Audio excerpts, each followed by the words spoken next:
আজকে আমি কবুতরের বাচ্চা নামাবো। এগুলাকে মাংসের জন্য মানে ঘরের খাওয়ার জন্য নামাবো।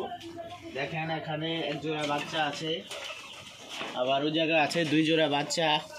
কবুতরের বাচ্চাকে আজকে নামাবো খাওয়ার জন্য। এই খাঁচা থেকে নিয়ে আসি। আচ্ছা, এগুলো এখন নিচে আছে, আমি এখন করে এগুলো পারি।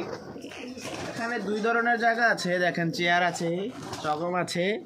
আমি মইটাতে উঠতেছি। তোরা ভয় পাইস না। এখানে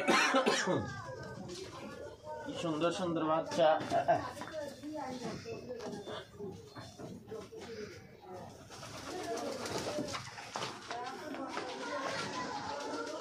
সবগুলা সাদা বাচ্চা। আরে কি সুন্দর। এখানে রাখি, নিচে রাখি।